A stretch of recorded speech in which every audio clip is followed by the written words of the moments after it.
जय श्री महाकाल दोस्तों, आपका स्वागत है ममता हिंदी कहानियां चैनल में। यहाँ पर आपको मिलेंगी दिल को छू जाने वाली प्रेरणादायक कहानियां। अगर आपको हमारी कहानियां पसंद आए तो वीडियो को लाइक करें, चैनल को सब्सक्राइब करें और अपने सुझाव कमेंट में जरूर दें। आपके सहयोग से आपका अपना चैनल ज्यादा से ज्यादा लोगों तक पहुंच पाए। धन्यवाद।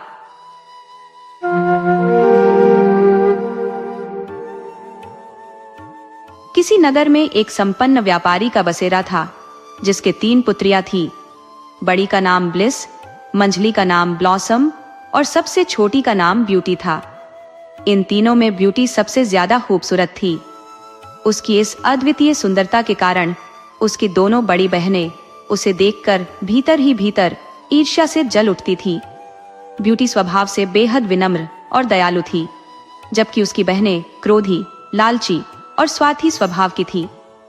एक रोज व्यापारी के पास यह दुखद संदेश आया कि उसके सामानों से भरे जहाज समुद्री तूफान की चपेट में आकर समुद्र में डूब गए हैं। इस दुर्घटना से उसका भारी नुकसान हुआ और उसका व्यापार पूरी तरह तबाह हो गया। अब उसके पास अपने घर के अलावा और कुछ भी शेष नहीं बचा, जिससे वह निर्धनता में जीने के लिए मजबूर हो गए। जो बेटियां ऐशो आराम की आदी थी, वे अब इस कठिन हालात के लिए हर समय अपने पिता को उलाहने देती और शिकायतों का पुलिंदा बांधती। वे घर का कोई भी काम करने से कतराती थी। वहीं ब्यूटी इन हालातों में भी अपने चेहरे पर मुस्कान बरकरार रखते हुए न केवल घर का सारा काम करती, बल्कि अपने पिता को भी खुश रखने का प्रयास करती थी। कुछ महीनों के बाद एक दिन व्यापारी को खबर मिली कि उसका एक जहाज बंदरगाह पर आ गया है। इस समाचार से व्यापारी की उम्मीद जागी और उसने तुरंत बंदरगाह जाने की तैयारी की। जाने से पहले उसने अपनी बेटियों से पूछा कि वापसी में वे उनके लिए क्या लाना चाहेंगी। दोनों बड़ी बेटियों ने महंगे वस्त्र, सुंदर जूते, मोतियों के हार जैसी चीजें मांगी, लेकिन ब्यूटी अपने पिता की स्थिति से परिचित थी, इसलिए उसने उनसे केवल एक खूबसूरत लाल गुलाब लाने का आग्रह किया। जब व्यापारी बंदरगाह पहुंचा तो उसने पाया कि उसके जहाज का सारा सामान बर्बाद हो चुका था और जहाज पूरी तरह क्षतिग्रस्त हो गया था। हताश और निराश व्यापारी वापस लौटने लगा। रास्ते में रात हो गई और उसे एक भयानक घना जंगल पार करना पड़ा। उसने जल्दी से जंगल पार करने का प्रयास किया, मगर अचानक आए तूफान ने उसकी राह रोक दी।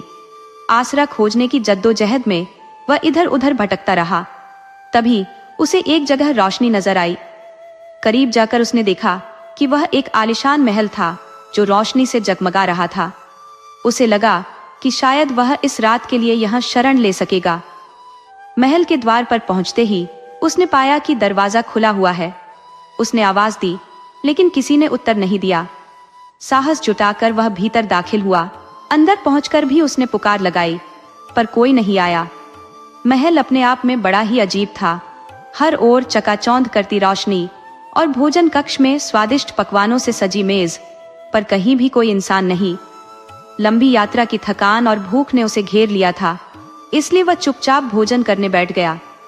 खाने के बाद वह जिज्ञासा से महल की सीढ़ियां चढ़ते हुए ऊपर की ओर गया।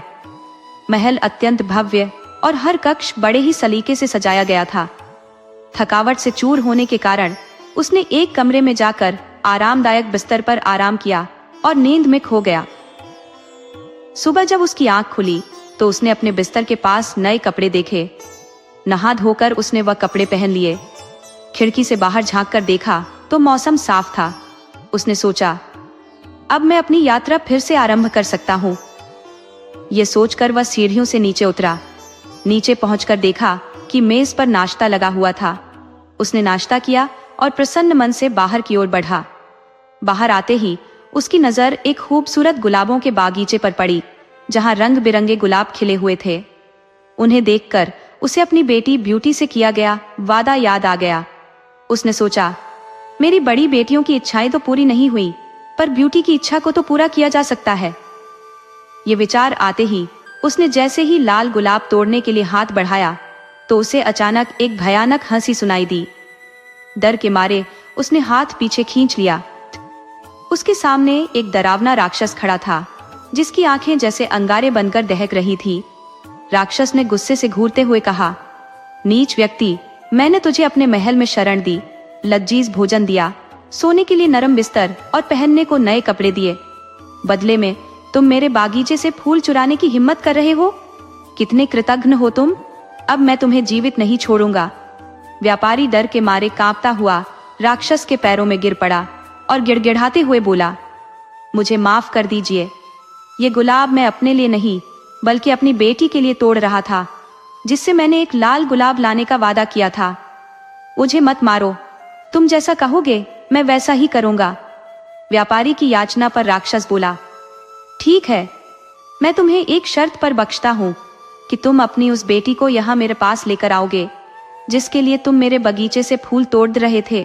डरे हुए व्यापारी ने उस समय अपनी जान बचाने के लिए राक्षस की बात मान ली और अपनी बेटी को उसके पास लाने का वादा कर वह वहां से निकल गया। जब वह घर पहुंचा तो उसकी आंखें आंसुओं से भीगी हुई थी। वह बहुत डरा हुआ था। पूछने पर उसने अपने साथ हुई पूरी घटना विस्तार से बता दी।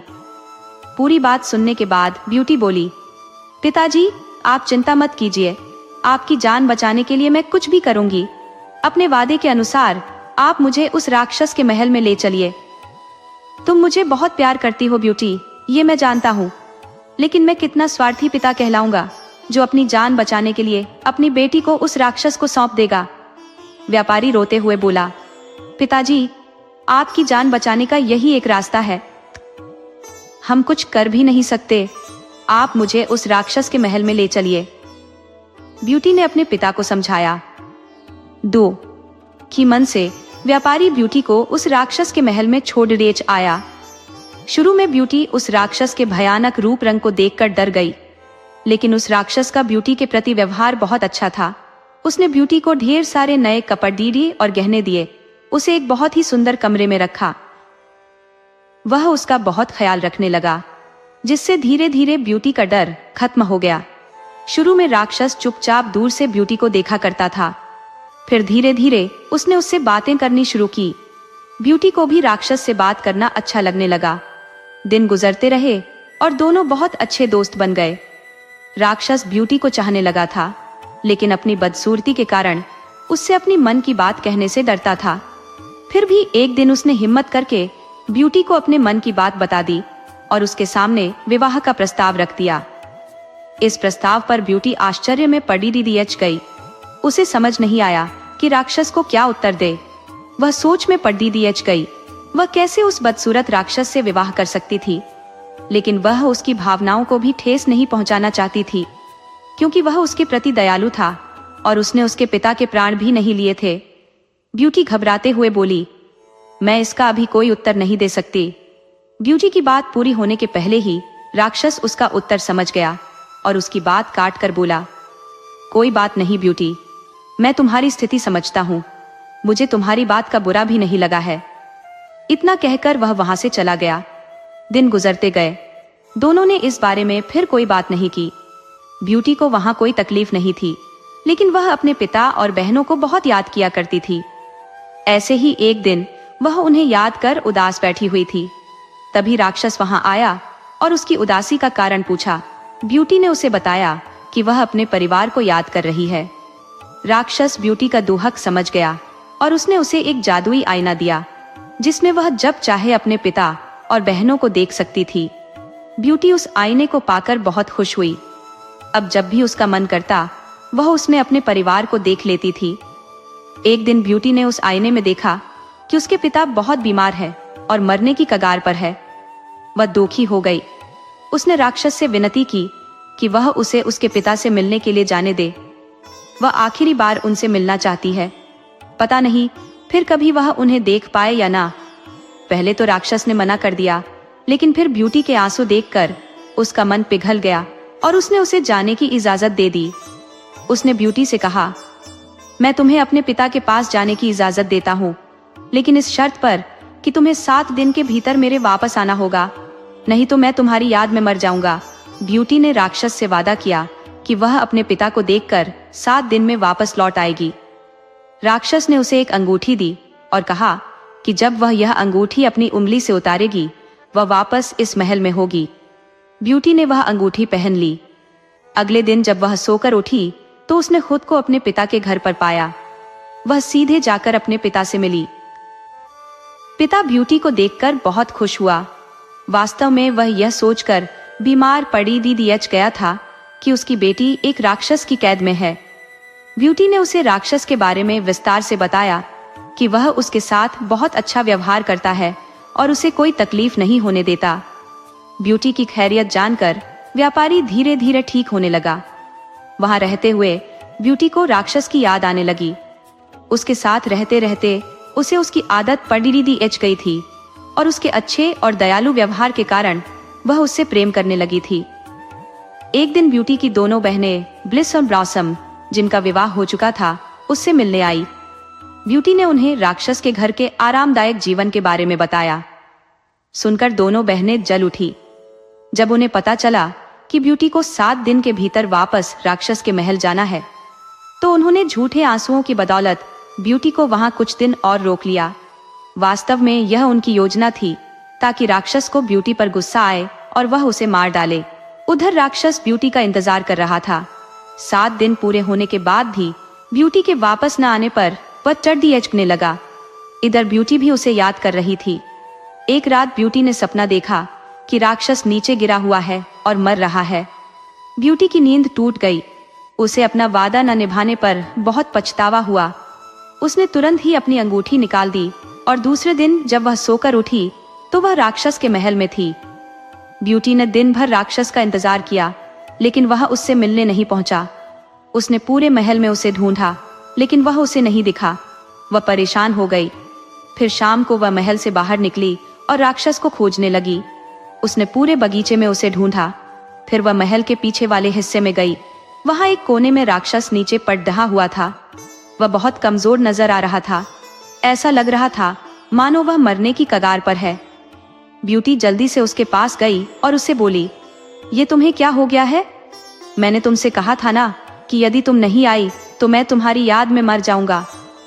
राक्षस ने उत्तर दिया।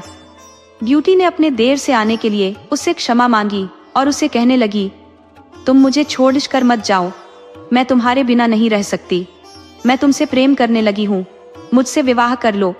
ब्यूटी का इतना कहना था कि एक चमत्कार हुआ और वह राक्षस एक सुंदर नौजवान राजकुमार में परिवर्तित हो गया।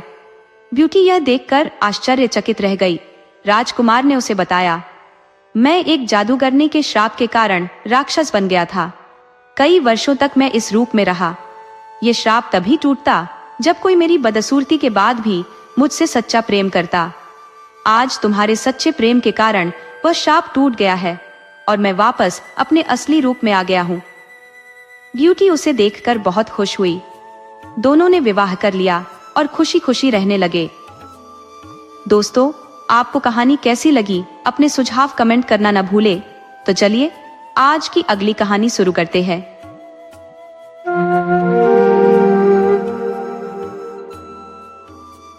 एक विशाल और रहस्यमयी जंगल था जिसमें कई प्रकार के जंगली जीव जंतु निवास करते थे। जंगल चारों ओर ऊंचे ऊंचे पर्वतों और एक ओर से गहरी चौड़ी नदी से घिरा हुआ था। पहाड़ इतने ऊंचे थे कि उन्हें पार कर पाना असंभव था और नदी इतनी भयावह थी कि उसमें उतरना बेहद कठिन था। इस कारण बाहरी दुनिया से कोई भी इस जंगल के भीतर नहीं आ सकता था। इस जंगल में एक वृद्ध साधु रहा करते थे जिनके कई शिष्य थे। वृद्ध साधु ने बाहर की दुनिया देख रखी थी, लेकिन उनके शिष्यों ने कभी बाहर की दुनिया का अनुभव नहीं किया था। उन्हें बाहरी संसार के बारे में बिल्कुल भी जानकारी नहीं थी, क्योंकि साधु ने उन्हें इस बारे में कुछ नहीं बताया था। हाँ, साधु ने उन्हें स्वर्ग और देवी देवताओं की थोड़ी बहुत जानकारी अवश्य दी थी।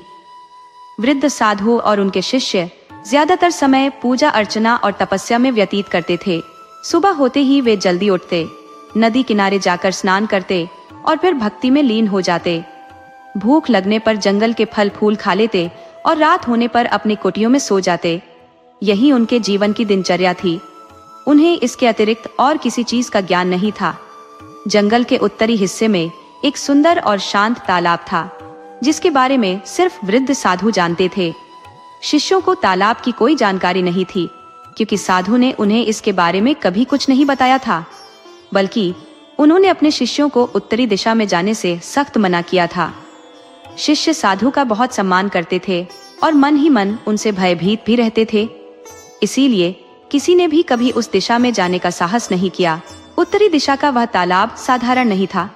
वह तालाब परीलोक की राजकुमारी सोनापरी का था। सोनापरी पूर्णिमा की सुबह अपनी सखियों के संग वहां आती थी और दिन भर जल में खेलती थी। उनकी जल क्रीड़ा शाम तक चलती रहती थी और अंधेरा होने से पहले ही सोनापरी और उसकी सखियां अपने पंख लगाकर परीलोक लौट जाती थी।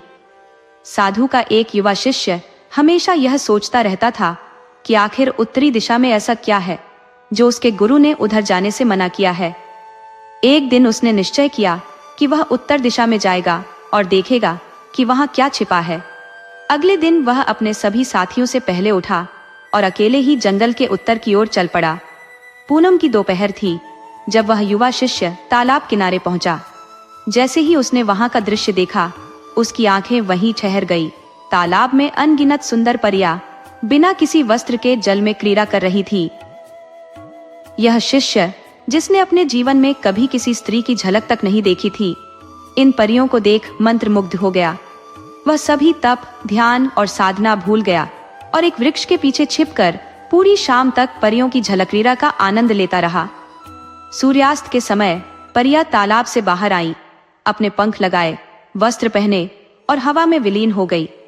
युवा शिष्य अवाक रह गया। सब कुछ जैसे स्वप्न सा लग रहा था। अब हर पूनम का दिन उसका नया नियम बन गया।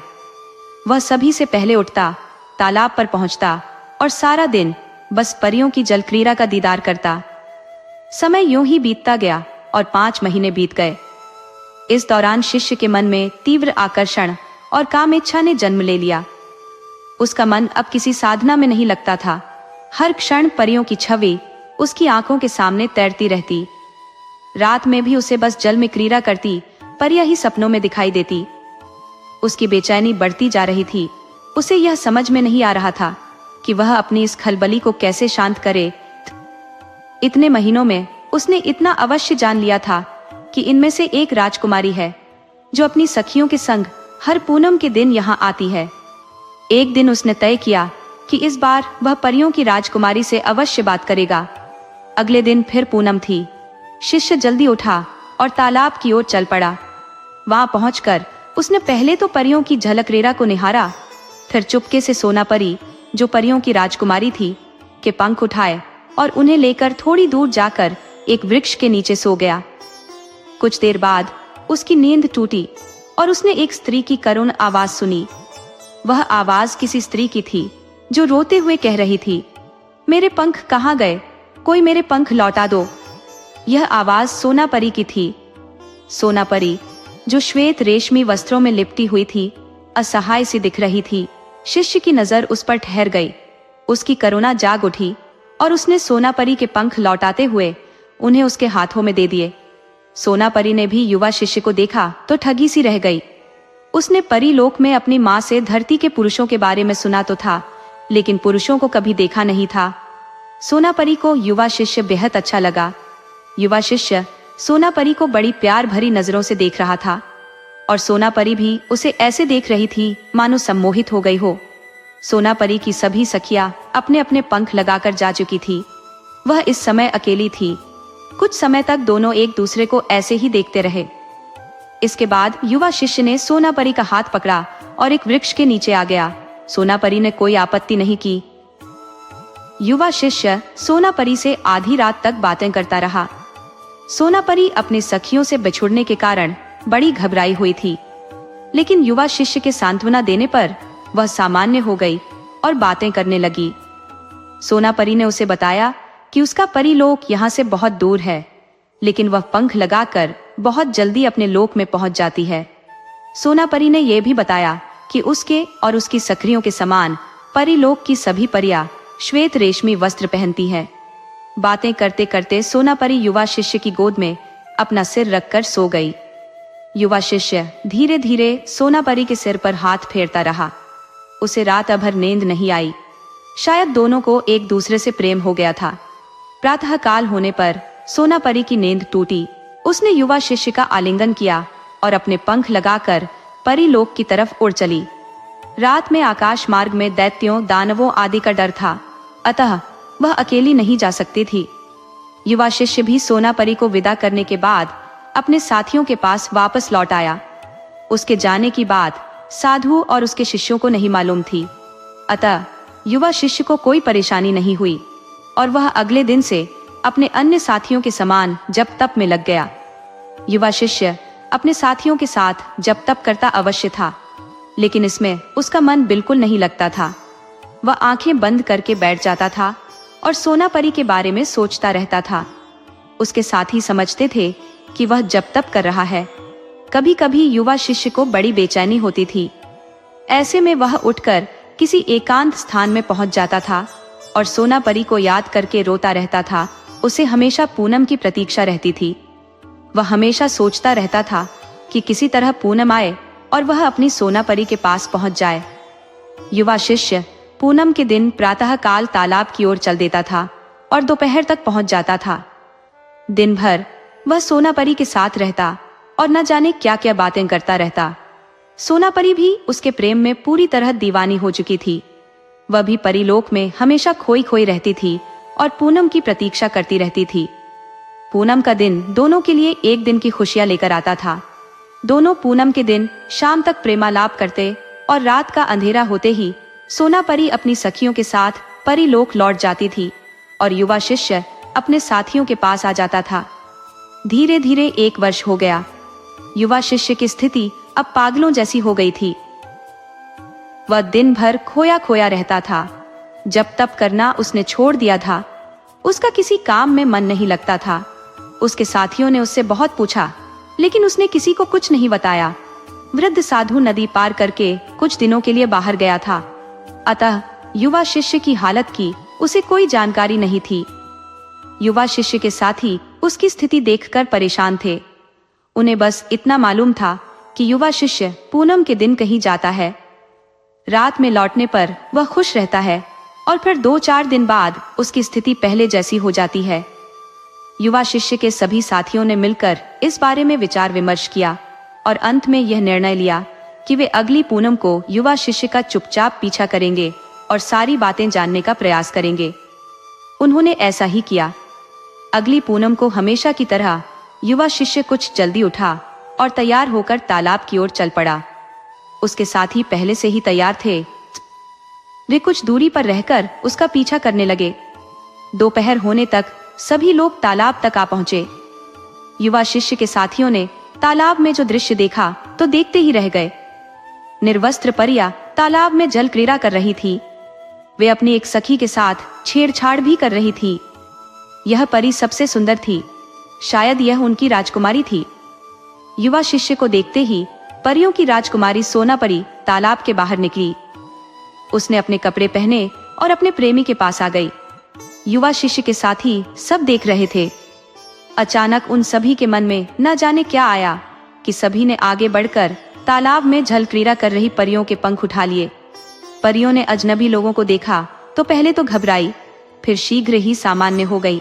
वे तालाब के बाहर निकली और अपने अपने कपड़े पहनकर युवा शिष्य के साथियों के पास आ गई और उनसे अपने पंख मांगने लगी। युवा शिष्य के साथियों ने सभी परियों के पंख लौटा दिए।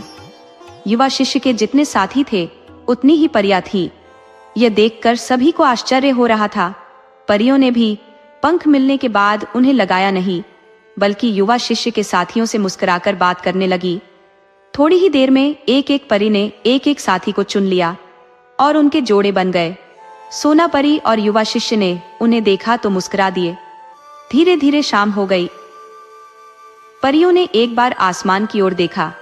आज उनका मन परीलोक लौटने का नहीं हो रहा था, लेकिन अंधेरा होने के पहले परीलोक लौटना आवश्यक था। अतः सबने अपने अपने पंख लगाए और अपने अपने प्रेमियों से विदा लेकर परीलोक की ओर उड़ चली। धीरे धीरे 6 महीने और बीत गए। युवा शिष्य और उसके साथी पूनम के दिन तालाब के पास पहुंच जाते थे और दिन भर परियों के साथ प्रेमालाप करते थे और रात का अंधेरा होने के पहले परियों को विदा करके वापस लौट जाते थे। वृद्ध साधु अभी तक वापस नहीं लौटा था। बसंत का मौसम आने वाला था। ठंडक धीरे धीरे कम होती जा रही थी। एक दिन युवा शिष्य सोना परी का सिर अपनी गोद में रखे उससे मीठी मीठी बातें कर रहा था। उसके साथी भी परियों के साथ प्रेमालाप में मग्न थे। शाम होने को थी। सोना परी और उसके साथ की परियों के लौटने का समय होने वाला था। अचानक वृद्ध साधु प्रकट हुआ। वह बड़े क्रोध में था। सोना परी और उसके साथ की परियों ने क्रोधित साधु को देखा तो शाप के भय से अपने पंख लगाए और परी लोक की ओर उड़ चली। क्रोधित वृद्ध साधु ने परियों को तो कुछ नहीं कहा, लेकिन अपने सभी शिष्यों को उसने असुंदर वृक्ष होने का शाप दे दिया। युवा शिष्य और उसके साथी शीघ्र ही असुंदर पलाश के वृक्षों में बदल गए और कुछ ही पलों में तालाब के चारों ओर पलाश के वृक्षों का एक जंगल सा दिखाई देने लगा। अगली पूनम को जब सोना परी अपनी सखियों के साथ आई तो उसे युवा शिष्य और उसके साथियों की यह स्थिति देखकर बड़ा दुख हुआ। सोना परी युवा शिष्य को हृदय से प्यार करने लगी थी। वह बड़ी देर तक वृक्ष पर अपना सिर पटक कर रोती रही। इससे उसका सिर फट गया और पलाश का पेड़ खून से तर हो गया। सोना परी के समान उसके साथ की परियां भी पेड़ बने अपने अपने प्रेमियों पर सिर पटक रही थी। उनके भी सिर फट गए और खून बहने लगा। सोना परी और उसके साथ की परियां शाम तक रोती बिलखती रही और फिर अपने अपने पंख लगाकर भारी मन से परीलोक चली गई। कहते हैं कि सोना परी और उसके साथ की परियों का खून पलाश के वृक्ष पर जहां जहां गिरा वहां पलाश के फूल खिल उठे। आज भी बसंत के आगमन के समय सोना परी और उसके साथ की परियां धरती पर आती है। वे टेढ़ी मेढ़े पलाश के पेड़ों पर अपना सिर पटक पटक कर रोती है और अपना सिर लहूलुहान कर लेती है। सोना परी और उसके साथ की परियों के जाने के बाद उन सभी का खून फूलों में बदल जाता है और पलाश का पेड़ सुंदर लाल फूलों से लद जाता है। दोस्तों, आपको कहानी कैसी लगी अपने सुझाव कमेंट करना न भूले। तो चलिए आज की अगली कहानी शुरू करते हैं।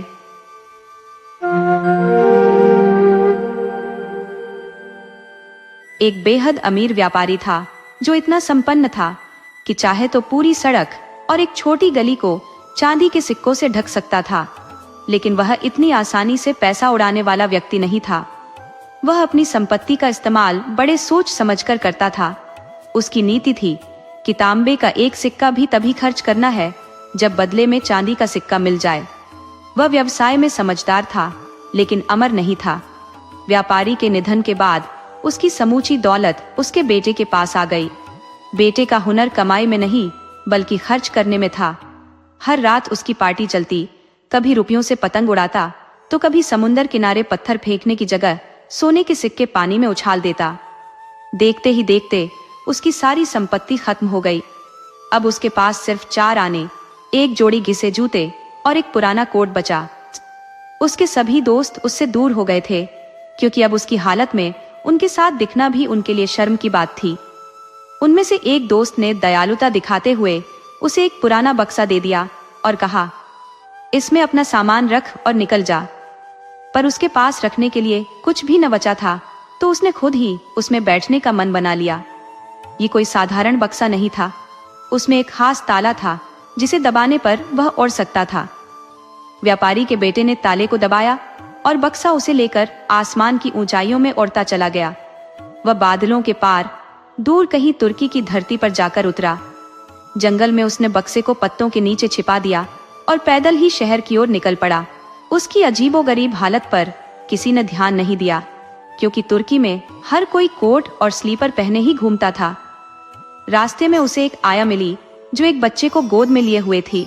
उसने उससे पूछा, ओ तुर्की आया, ये जो बाहर एक भव्य किला है, उसकी खिड़कियां इतनी ऊंचाई पर क्यों है कि वहां से कोई राक्षस ही झांक सके?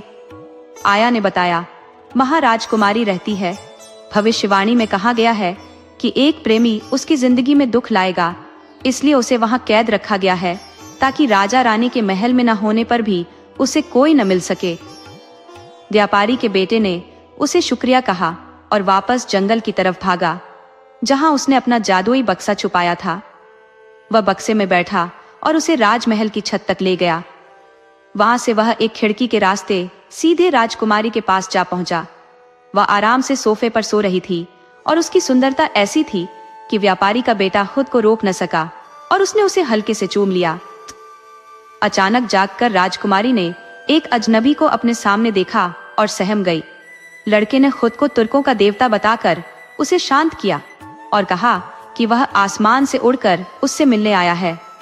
इस बात ने राजकुमारी के चेहरे पर खुशी ला दी। दोनों सोफे पर एक दूसरे के पास बैठ गए और लड़के ने उसे तरह तरह की कहानियां सुनाना शुरू किया। उसने एक अनोखी कहानी राजकुमारी की आंखों के बारे में गढ़ी और कहा कि उसकी आंखें जैसे किसी गहरे तालाब की तरह थी, जिनमें विचार जल परियों की तरह तैरते रहते थे।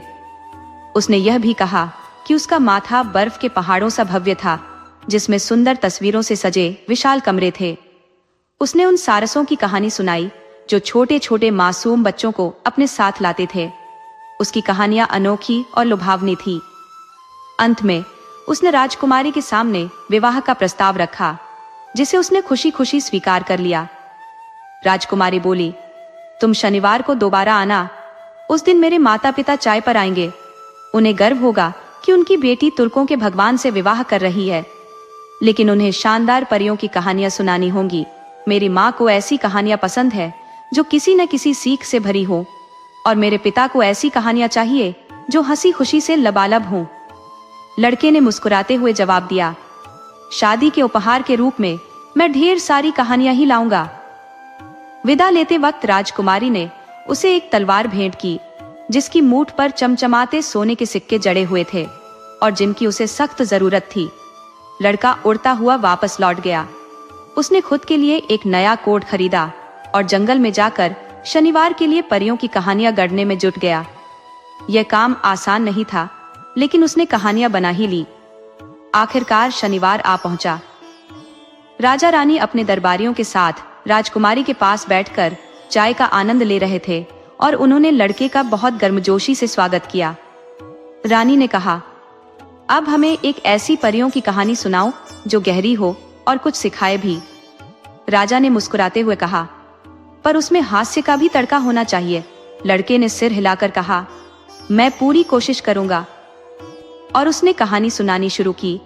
एक ऐसी कहानी जो ध्यान से सुनने पर अपनी गहराई खुद बयान करती थी। एक वक्त की बात है, कुछ गंधक की माचिसें थी। उन्हें अपने ऊंचे कुल का गर्व था। उनके परिवार का पेड़ जंगल का सबसे बड़ा चीड़ का पेड़ था और वे उसके छोटे टुकड़े पर थे। ये माचिसें ताक पर रखे एक पुराने लोहे के बर्तन और एक चकमक डिबिया के बीच में रखी हुई थी। उन्होंने अपने बचपन और जवानी की कहानी ऐसे सुनाई, तब हम ऊंचाई पर रहते थे। हमें हर सुबह और शाम को हीरों की चाय, जिसे ओस कहते हैं, दी जाती थी। सूरज जब भी निकलता हमारे ऊपर ही चमकता था। सारी छोटी चिड़िया हमें कहानी सुनाती थी। हम रईस थे क्योंकि हम पूरा साल अपने हरे कपड़े पहन सकते थे, जबकि बेचारे दूसरे पेड़ों को सर्दियों में नंगे खड़ा होना पड़ता था। वे ठंड से जम जाते थे। फिर एक दिन लकड़हारा आया और सब उलट पलट हो गया। सारा परिवार बट गया। हमारे परिवार के पेड़ के तने को एक बड़े जहाज के मस्तूल पर नौकरी मिली। अब वह सारी दुनिया की सैर कर सकता है। हमें ठीक से नहीं मालूम कि टहनियों का क्या हुआ, पर हमें मामूली लोगों के लिए आग जलाने का काम मिला। ऊंचे कुल के हम लोगों का अंत रसोई में हुआ। चई, ताक पर रखे लोहे के बर्तन ने कहा, मेरा जीवन अलग रहा। जन्म से ही मुझे रगड़कर आग पर रखकर उबाला गया। कितनी बार ऐसा हुआ, इसकी मुझे गिनती भी याद नहीं है। मैं यहाँ बड़ा जरूरी और पक्का काम करता हूँ, इसीलिए तुम सब में मेरा नंबर अव्वल होना चाहिए। इसके अलावा मेरा एक ही शौक है, वह यह है कि मैं साफ सुथरा ताक पर बैठा अपने दोस्त से अच्छी अच्छी बात करूं। हम सब यहाँ घर में रहने वाले हैं, सिवाय पानी की बाल्टी के जो बार बार कुएं तक जाती है, या वह टोकरी जो बाजार जाने की वजह से शहर की खबरें लाती है। पर जहां तक मेरा सवाल है, मुझे यह सब अच्छा नहीं लगता। वह टोकरी सिर्फ लोगों और सरकारों की बातें करती है। एक दिन बेचारा मिट्टी का घड़ा इतना डर गया कि गिरकर टुकड़े टुकड़े हो गया। बाजार की टोकरी जरा आजाद किस्म की है। चकमक डिबिया बड़बड़ाई, तुम ज्यादा ही बोलते हो, हमें एक अच्छी शाम बितानी चाहिए। स्टील चकमक पर बजा और चिंगारी निकलने लगी। माचिस बोली, हाँ, हम ये बात करते हैं कि कौन सबसे बड़ा है। मिट्टी का घड़ा बोला, मुझे अपने बारे में बात करना अच्छा नहीं लगता, इससे अच्छा कहानियां कहते हैं। मैं एक कहानी कहता हूँ जो हम में से किसी के साथ भी हो सकती है। ऐसी कहानी मेरे ख्याल से सबको अच्छी लगेगी।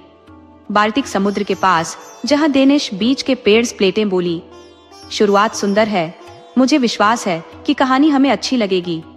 मिट्टी का घड़ा बोलता गया, एक शांत घर में मेरी जवानी बीती। हर हफ्ते मेज कुर्सियों पर पॉलिश की जाती थी, हर दूसरे दिन फर्श धोए जाते थे और हर 15 दिन बाद पर्दे धोकर प्रेस किए जाते थे।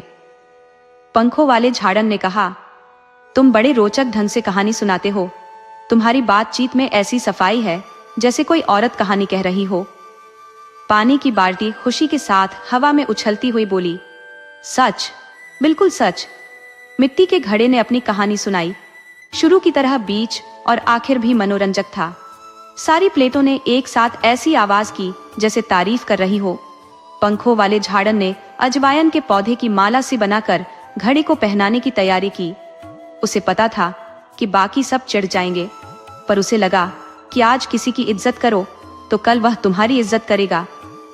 बड़ा चिमटा बोला, चलो नाचते हैं, और वे सब नाचने लगे। हे भगवान, वे कैसे ताने फैला सकते थे। कोने में रखी कुर्सी का कवर उन्हें देखने की कोशिश में बीच में से 2 टुकड़ों में फट गया।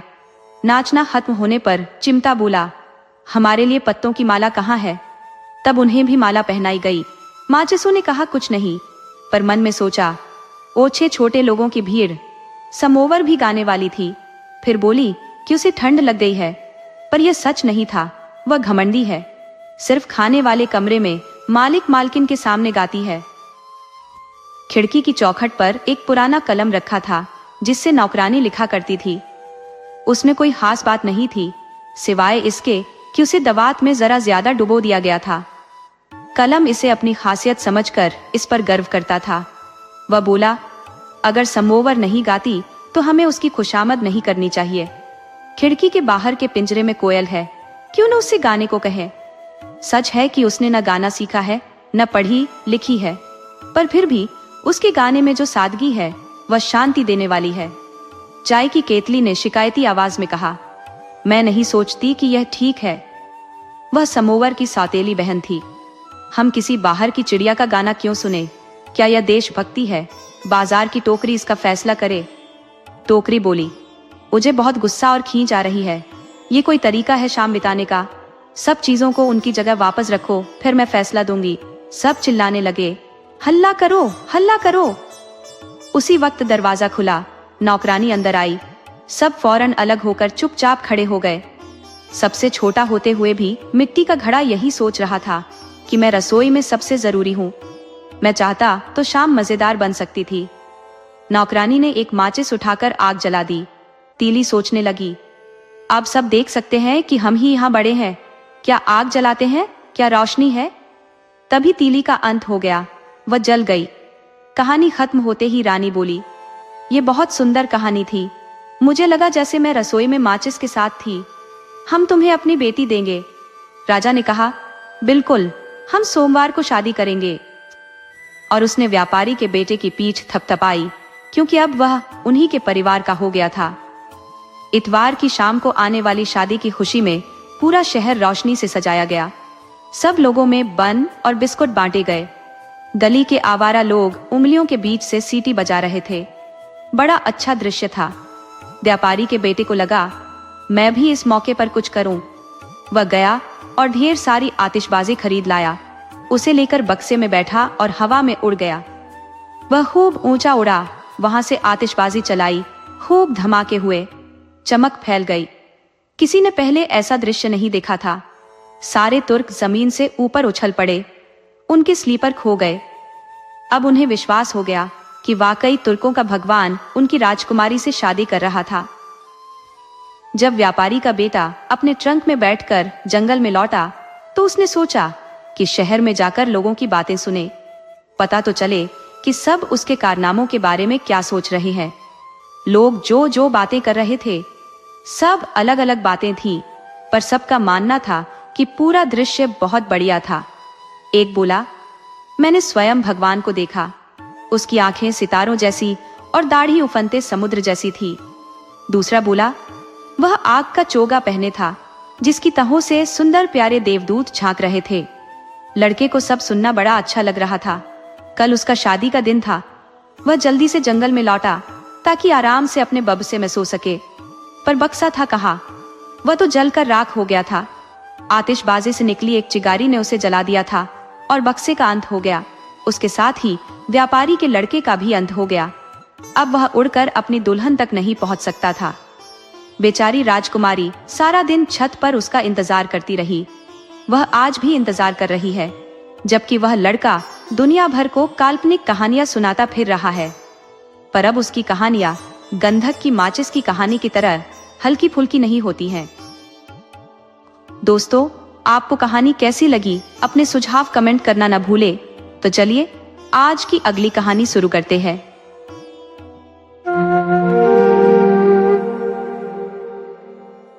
माँ अपने नन्हे बच्चे के पास बैठी थी, जिसका चेहरा चिंता और उदासी से घिरा हुआ था। उसके दिल में एक गहरी आशंका थी कि कहीं वह अपना बच्चा खो न दे।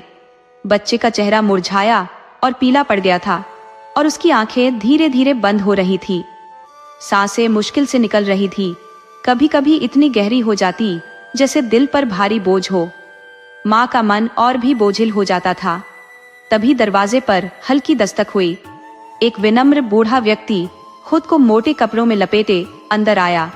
उसके ऊपर ओढ़ा कपड़ा घोड़े के कंबल जैसा था, जो उसे शीत ऋतु की ठंडी हवाओं से बचा रहा था। बाहर की दुनिया बर्फ में लिपटी थी और हवा इतनी तीव्रता से चल रही थी कि उसका स्पर्श चुभन छोड़ देता था। बूढ़ा व्यक्ति ठंड से कांप रहा था। उस दौरान बच्चे की सांसें कुछ देर के लिए शांत हुई तो माँ ने रसोई में जाकर उसके लिए एक छोटे बर्तन में थोड़ी सी बियर गर्म करने के लिए स्टोव पर रख दी। बूढ़ा व्यक्ति पास बैठकर झूला झुलाने लगा और माँ पुरानी कुर्सी पर बच्चे के पास बैठ गई।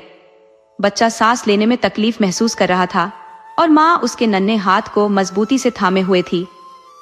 क्या आपको लगता है मैं इसे बचा पाऊंगी? उसने धीरे से पूछा। ईश्वर इसे मुझसे दूर तो नहीं करेगा ना? वह बूढ़ा व्यक्ति, जो मृत्यु का प्रतीक था, बड़ी अजीब ढंग से सिर हिलाता है, जिसमें हाँ और ना दोनों के संकेत छिपे थे। माँ ने अपनी निगाहें नीची कर ली और उसके गालों पर आंसू ढलक आए। कई दिन और रात से वह सो नहीं पाई थी। उसकी आंखें बोझिल हो चली थी और अंततः वह एक क्षण के लिए सो गई। जागने पर वह ठंड से कांप उठी। ये क्या हो गया? उसने इधर उधर देखा, पर बूढ़ा व्यक्ति वहां नहीं था और उसका बच्चा भी उसके साथ चला गया था। कमरे के कोने में पुरानी घड़ी धीमे स्वर में टिक टिक कर रही थी। एक भारी सांस की आवाज के साथ घड़ी थम गई। बच्चे के लिए बिलखती हुई माँ दौड़कर बाहर निकली। बाहर बर्फ में काले कपड़े पहने एक औरत बैठी थी। उसने कहा, मृत्यु तुम्हारे कमरे में थी। मैंने उसे तुम्हारे बच्चे को लेकर तेज कदमों से जाते हुए देखा, हवा से भी तेज। जिसे वह एक बार ले जाती है उसे फिर लौटाती नहीं। वह किस दिशा में गई है मुझे बस इतना बता दो। माँ ने दयनीय स्वर में कहा, मुझे उसका रास्ता बता दो, मैं उसे खोज लूंगी। मैं उसे जानती हूँ, काले कपड़ों वाली औरत ने कहा, परंतु इससे पहले कि मैं तुम्हें बताऊं, तुम वे सारे गीत मुझे सुनाओ जो तुमने बच्चे को सुनाए थे। मुझे वे गीत अच्छे लगते हैं।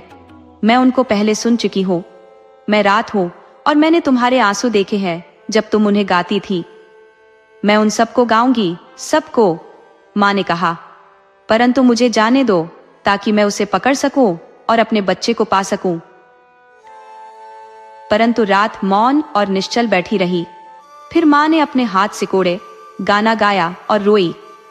बहुत गाने और उनसे अधिक आंसू बहाने पर रात बोली, दाईं ओर देवदार के घने जंगल में जाओ, क्योंकि मैंने मृत्यु को तुम्हारे बच्चे के साथ उधर ही जाते देखा था।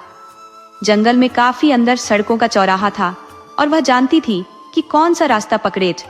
वहां बिना फूल पत्तों के काले कांटों की एक झाड़ी थी। ठंडी शरद ऋतु के कारण टहनियों से बर्फ के तोदे लटक रहे थे। क्या तुमने मृत्यु को मेरे नन्हे बच्चे के साथ जाते हुए नहीं देखा? हाँ, झाड़ी ने उत्तर दिया, परंतु मैं तुम्हें तब तक नहीं बताऊंगी कि वह किस तरफ गई है जब तक तुम अपनी छाती से मुझे गर्म नहीं करती। मैं यहाँ जम रही हूँ, मैं बर्फ बन रही हूँ। उसने झाड़ी को सीने से लगा लिया, बिल्कुल पास, ताकि अच्छी तरह गर्म कर सके। कांटे उसकी चमड़ी में घुस गए और उसका रक्त बड़ी बड़ी बूंदों में बहने लगा। काले कांटों वाली झाड़ी के ताजा पत्ते निकल आए और उस काली शरद रात में फूल खिल गए। एक दुखी माँ का सीना कितना गर्म होता है। काले कांटों वाली झाड़ी ने बता दिया कि वह कौन सा रास्ता पकड़े। फिर वह एक बड़ी झील के पास आई, जहां न कोई जहाज था और न ही कोई नाव। झील न इतनी जमी हुई थी कि वह उस पर चल सके और न ही इतनी काफी खुली थी कि उसमें से चलकर निकल सके।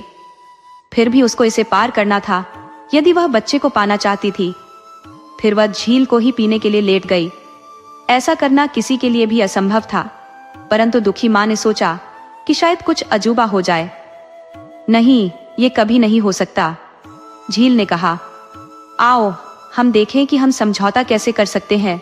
मुझे मोती इकट्ठे करने में रुचि है और तुम्हारी दोनों आंखें इतनी साफ है जैसी मैंने कभी नहीं देखी। यदि तुम अपने आंसू मुझ में डाल दो तो मैं तुम्हें बड़े ग्रीन हाउस तक पहुंचा दूंगी जहां मृत्यु फूल और वृक्ष उगाती है। उनमें से हर मानव एक जीवन है। ओह, मैं बच्चे को पाने के लिए क्या कुछ नहीं दे सकती? प्रभावित माँ ने कहा। वह और रोई। उसके आंसू झील की गहराई में गिरकर 2 अमूल्य मोती बन गए। झील ने उसको ऊपर उठा लिया जैसे झूले में बैठी हो, फिर उसे दूसरे किनारे पर पहुंचा दिया जहां मीलों में एक शानदार घर खड़ा था। कोई यह नहीं बता सकता था कि वह जंगलों और गुफाओं वाला पर्वत था या ऐसी कोई जगह थी जो बनाई गई थी, परंतु बेचारी माँ उसे देख नहीं सकी क्योंकि वह अपनी आंखें खो चुकी थी। जो मेरे बच्चे को अपने साथ ले गई है, उस मृत्यु को मैं कहाँ ढूंढूं? वह अभी यहाँ नहीं पहुंची। भूरे बालों वाली बूढ़ी औरत ने कहा, जो मृत्यु के शीशे के मकान में इधर उधर ध्यान से घूम रही थी। तुमने यह रास्ता कैसे ढूंढा और किसने तुम्हारी सहायता की है? अच्छे ईश्वर ने मेरी सहायता की है, उसने उत्तर दिया। वह कृपालु है और तुम भी कृपालु होगी। कहा, मैं अपने बच्चे को कहाँ ढूंढूं? मैं नहीं जानती, बूढ़ी औरत ने कहा। और तुम भी देख नहीं सकती हो? कई फूल और वृक्ष रात को मुरझा गए हैं। मृत्यु आएगी और उनका जल्दी पुनरारोपण करेगी। तुम भली प्रकार जानती हो कि क्रमानुसार प्रत्येक मानव के पास जीवन वृक्ष अथवा जीवन पुष्प है। वे दूसरे पौधों की तरह नजर आते हैं, परंतु उनके दिल धड़कते हैं। बच्चों के दिल भी धड़क सकते हैं। इस पर विचार करो। संभवतः तुम अपने बच्चे के दिल की धड़कन को पहचान सको, परंतु तुम मुझे क्या दोगी यदि मैं बता दूं कि तुम्हें और क्या करना होगा? मेरे पास देने को और कुछ नहीं है, प्रभावित माँ ने कहा, परंतु मैं तुम्हारे लिए पृथ्वी के छोरों तक जा सकती हूँ। जय, वहां तुम्हारे करने के लिए मेरे पास कुछ नहीं है। बूढ़ी औरत ने कहा, परंतु तुम अपने लंबे बाल मुझे दे सकती हो। तुम्हें स्वयं ज्ञात होना चाहिए कि ये सुंदर है और मुझे अच्छे लगते हैं। इनके बदले में तुम मेरे सफेद बाल ले सकती हो। ये सदा के लिए कुछ न कुछ है। तुम और कुछ नहीं चाहती? उसने पूछा। मैं खुशी से इनको दे दूंगी। और उसने अपने सुंदर बाल उसे दे दिए और बूढ़ी औरत के सफेद बाल ले लिए। इसके बाद वह उसे मृत्यु के महान शीशे के घर में ले गई जहां फूल और वृक्ष आश्चर्य ढंग से आपस में मिले उग रहे थे। वहां घास के फूलों के नीचे सुंदर फूल खिले थे, कुछ बिल्कुल ताजा और बाकी कुछ कुछ मुरझाए हुए। पानी के सांप उनके आसपास मिलन कर रहे थे और केकड़े टहनियों में दृढ़ता से चिपक रहे थे। वहां पाम के भड़कीले वृक्ष थे, बलूत, केले, अजमोदा और पुदीने के खिले हुए पौधे भी थे। हर फूल और वृक्ष का नाम था। प्रत्येक मानव जीवन था। लोग जीवित थे, एक चीन में, दूसरा ग्रीनलैंड में, दुनिया में बिखरे हुए। बूढ़े बड़े वृक्षों को गमलों में धकेला गया था और काय में लिपटे रक्षित छोटे दुर्बल फूल धरती में उपज रहे थे। परंतु दुखी माँ तमाम छोटे से छोटे पौधों पर झुकी और प्रत्येक में मानव हृदय को धड़कते पाया और लाखों पौधों में से अपने बच्चे के दिल को पहचान लिया। यह है वह चिल्लाई और केसर के नन्हे फूल की ओर हाथ फैलाए जो पीला और मुरझाया हुआ लटक रहा था। फूल को मत छुओ, बुढ़िया ने कहा। यहाँ बैठ जाओ। जब मृत्यु, जो कुछ ही मिनटों में आने वाली है, आएगी तो उसे पौधे उखाड़ने मत देना, बल्कि उसको धमकाना कि यदि उसने ऐसा किया तो तुम दूसरे पौधे उखाड़ दोगी। तब वह डर जाएगी। उसको इन सब का हिसाब देना होता है। जब तक परमात्मा की आज्ञा नहीं होगी, एक भी पौधा उखाड़ा नहीं जाना चाहिए। एकाएक बड़े कमरे में से एक बर्फीला झोंका आया और अंधी माँ ने महसूस किया कि मृत्यु आ पहुंची है। तुमने यहाँ का रास्ता कैसे ढूंढा? नाद उसने पूछा। तुम मुझसे पहले जल्दी कैसे आ गई? सी, मैं माँ हूँ, सी, उसने उत्तर दिया। मृत्यु ने कोमल नन्हे फूल की ओर अपने हाथ बढ़ाए। परंतु उसने हाथ कसकर रखे और दृढ़ता से थामे रही। फिर भी उसने पूर्णतः सावधानी रखी ताकि वह एक पत्ती भी छू न सके। फिर मृत्यु ने अपने हाथों पर फूंक मारी और महसूस किया कि उसकी सांस बर्फीली हवा से अधिक ठंडी थी और उसके हाथ शक्तिहीन होकर नीचे गिर गए। तुम मेरे विरुद्ध कुछ नहीं कर सकती, मृत्यु ने कहा, परंतु दयालु परमात्मा कर सकता है। उसने उत्तर दिया, मैं केवल वही करती हूँ जिसकी वह आज्ञा देता है। मृत्यु ने कहा, मैं उसकी मालिन हूँ। मैं उसके तमाम फूल और वृक्ष ले जाती हूँ और स्वर्ग के विशाल उपवन की अनजानी धरती पर पुनरारोपण करती हूँ। परंतु ये वहां कैसे शोभायमान होते हैं, वहां कैसे क्या होता है, मैं तुम्हें नहीं बताऊंगी। मेरा बच्चा मुझे लौटा दो, उद्मा ने कहा और याचना करके रोई। एकाएक उसने अपने दोनों हाथों में 2 प्यारे फूल पकड़ लिए और मृत्यु को पुकारा, मैं तुम्हारे सारे फूल नष्ट कर दूंगी क्योंकि मैं निराशा में हूं। उन्हें हाथ मत लगाओ, मृत्यु ने कहा, तुम कहती हो कि तुम दुखी हो और एक दूसरी माँ को दुखी करने पर तुली हो। दूसरी माँ? विनीत औरत ने कहा और फूलों को छोड़ दिया। यह दूसरी माँ आंखें है, मृत्यु ने कहा, मैंने इनको झील से निकाला है, ये तेजी से चमक रही थी। मुझे मालूम नहीं था कि ये तुम्हारी है। इन्हें वापस ले लो, ये पहले से ज्यादा साफ है। निकट वाले गहरे कुएं में झांककर देख लो। मैं तुम्हें इन 2 फूलों के नाम बताऊंगी जो तुम उखाड़ना चाहती थी और जान जाओगी कि तुम निराशा और विनाश को प्राप्त होने जा रही थी। उसने कुएं में झांका। ये प्रसन्नता की बात थी कि उनमें से एक संसार के लिए किस प्रकार आशीर्वाद बन गई। उसके आसपास कितना आनंद और उल्लास फैल गया था। एक औरत ने दूसरी के जीवन को देखा कि वह रक्षा, निर्बलता, दुख और आहों से बना था। दोनों ही परमात्मा की इच्छाएं हैं। मृत्यु ने कहा, इनमें से हतभाग्य कौन सा फूल है और कौन सा भाग्यवान, यह मैं तुम्हें नहीं बताऊंगी। मृत्यु ने कहा, परंतु तुम्हें इतना मालूम होना चाहिए कि इन 2 फूलों में से एक तुम्हारे बच्चे का है। ये तुम्हारे बच्चे का भाग्य था कि तुम उसका भविष्य बनी। फिर माँ ने डरकर जोर से चीख मारी, इनमें से मेरे बच्चे का कौन सा है, मुझे बताओ। मासूम बच्चे को छोड़ दो, इन तमाम दुखों से मेरे बच्चे को मुक्ति मिल जाए। बेशक इसे ले जाओ, इसे परमात्मा के राज्य में ले जाओ। मेरे आंसुओं को भूल जाओ, मेरी प्रार्थना को भूल जाओ और उस सब को भूल जाओ जो मैंने किया है। दया, मैं समझ नहीं पा रही हूँ, मृत्यु ने कहा, क्या तुम अपना बच्चा वापस चाहोगी या मैं उसे ऐसे स्थान पर ले जाऊं जिसे तुम नहीं जानती? फिर माँ ने हाथ मले और घुटनों के बल गिरकर प्रार्थना करने लगी, यदि मैं तुम्हारी इच्छा के विरुद्ध प्रार्थना करती हूँ तो उसे मत सुनो। तुम्हारी इच्छा सदा सर्वोत्तम है। मुझे मत सुनो, मत सुनो मुझे। उसने अपने सिर को अपने सीने पर गिरा दिया। मृत्यु उसके बच्चे के साथ अनजाने स्थान को चली गई। दोस्तों, आपको कहानी कैसी लगी? अपने सुझाव कमेंट करना न भूले।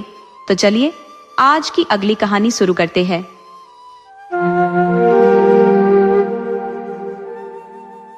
हर रोज दोपहर में जब लड़के स्कूल से लौटते थे तो वे राक्षस के बगीचे में खेलने पहुंच जाते थे। बगीचा बहुत विशाल और मनमोहक था, जहां नर्म हरी मखमली घास बिछी रहती थी। घास के चारों ओर खूबसूरत फूल इस तरह खिले होते थे मानो किसी ने सितारों को बिखेर दिया हो। बगीचे के बाहर मौलश्री के वृक्ष खड़े थे, जिन पर बसंत के समय गुलाबी और मोती जैसे सफेद कोमल कलियां खिलती थी। शरद ऋतु में पेड़ों पर लजीज फल लदे रहते और चिड़िया उन पेड़ों पर बैठकर मधुर तान छेड़ती। बच्चों को चिड़ियों के गीत सुनने के लिए खेल रोकना पड़ता था। यहाँ आकर कितना आनंद आता है, वे एक दूसरे से कहते थे। फिर एक दिन राक्षस लौट आया। वह अपने एक मित्र से मिलने गया था और वहां 7 साल बिताए थे। जब 7 साल बीत चुके और उसने अपने मित्र से सब कुछ कह लिया जो उसे कहना था, तब उसने अपने किलेबंदी में लौटने का निश्चय किया। घर लौटते ही उसने अपने बगीचे में बच्चों को खेलते देखा। तुम यहाँ क्या कर रहे हो? राक्षस ने कठोर आवाज में पूछा, जिसे सुनते ही सब लड़के भाग खड़े हुए। ये बगीचा मेरा है, सिर्फ मेरा, और इसमें मैं किसी और को नहीं खेलने दूंगा, उसने घोषणा की। इसके बाद उसने बगीचे के चारों ओर एक ऊंची दीवार खड़ी कर दी और एक सूचना बोर्ड लगा दिया, जिस पर लिखा था, प्रवेश निषेध, आज्ञा न मानने वाले को दंड भुगतना होगा। वह सच में एक स्वार्थी राक्षस था। बेचारे बच्चों के पास खेलने के लिए कोई और जगह नहीं बची। उन्होंने सड़क पर खेलने की कोशिश की, लेकिन सड़क धूल से भरी थी और उस पर पत्थर पड़े थे जो उन्हें पसंद नहीं आते थे। वे बगीचे की ऊंची दीवार के चारों ओर घूमते रहते और अंदर के खूबसूरत बगीचे की बातें करते। स्कूल से लौटते वक्त वे एक दूसरे से कहते, बगीचे में खेलते हुए कितनी खुशी मिलती थी। फिर बसंत का मौसम आया और चारों ओर नन्ही नन्ही कलियां और चिड़िया दिखने लगी। लेकिन स्वार्थी राक्षस के बगीचे में अब भी सर्दी का ही मौसम बना रहा। चिड़ियों ने वहां गीत नहीं गाए, क्योंकि खेलने वाले बच्चे नहीं थे और पेड़ों पर नई कोंपलें भी नहीं फूटी।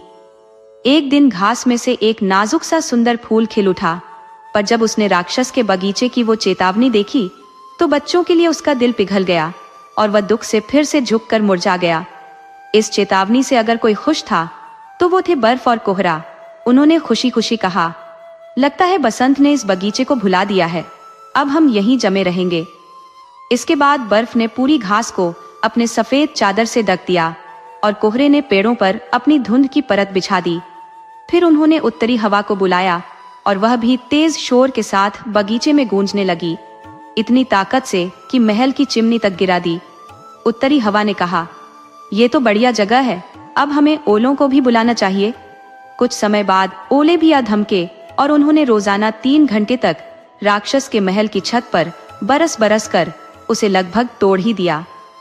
ओले बगीचे में तेजी से दौड़ते भागते हुए अपना खेल खेलने लगे। राक्षस खिड़की से सफेद बगीचे को देखते हुए खुद से बड़बड़ाया, समझ नहीं आ रहा कि मेरे बगीचे में बसंत क्यों नहीं आ रहा है। उसने उम्मीद जताई कि जल्द ही मौसम बदलेगा, लेकिन बगीचे में न बसंत आई और न ही गर्मी का कोई नामो निशान था। शरद ऋतु ने बाकी सभी बगीचों में सुनहरे फल उगाए, मगर राक्षस के बगीचे के लिए कुछ नहीं छोड़ा।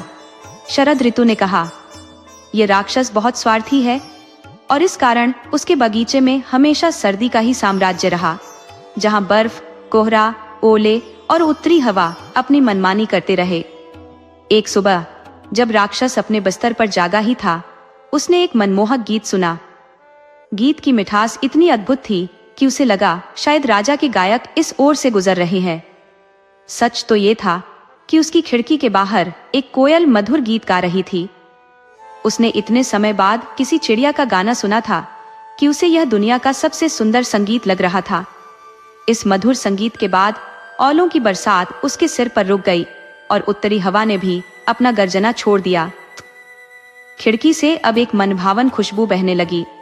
उसने मुस्कुराते हुए कहा, लगता है आखिर बसंत आ ही गई है।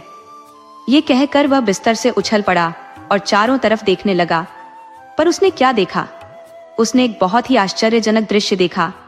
उसके दुर्ग की चाहर दीवारी में एक छोटा सा छेद था, जिसमें से कुछ लड़के रेंग रेंग कर दुर्ग में घुस आए। ये और वहां के बगीचे में लगे वृक्षों की डालियों पर बैठे हुए थे। वह जितने पेड़ देख सकता था उसने देखे और प्रत्येक पर एक न एक बालक बैठा पाया। बहुत दिनों के बाद बच्चों को अपने ऊपर बैठा हुआ देख पेड़ इतने प्रसन्न हुए कि उनमें फूल उगाए। बच्चों के सिरों पर पत्तों से भरी शाखाएं लहराने लगी। पक्षीगण भी अब इधर उधर घूम रहे थे और प्रसन्नता से अपनी कूकें मार रहे थे, और हरी घास में से फूल भी धीरे धीरे हंसते हुए से उदित हो रहे थे। यह बहुत ही सुंदर दृश्य था।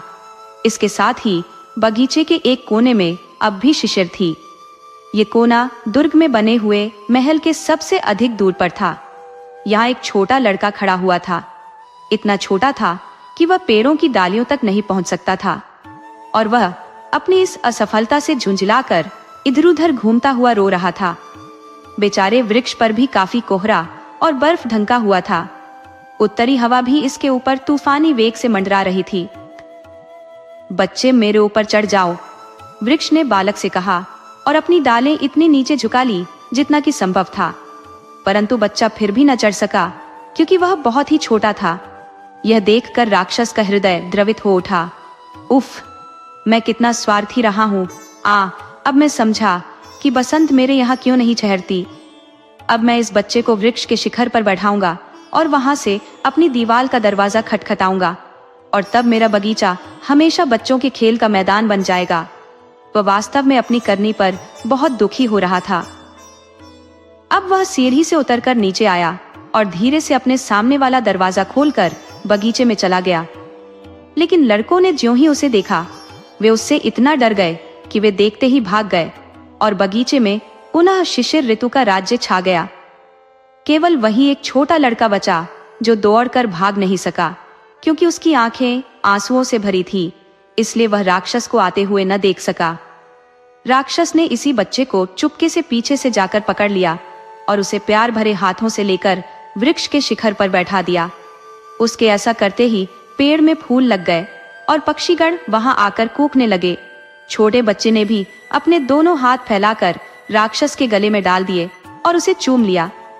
जब दूसरे लड़कों ने यह सब देखा तो समझ लिया कि राक्षस अब दुष्ट नहीं रहा है और वे दौड़कर बगीचे में आए और उनके साथ बसंत ने भी अपने चरण वहां रखे और उनको देखकर राक्षस ने कहा, क्या रे बच्चों, अब यह तुम्हारा ही बगीचा है?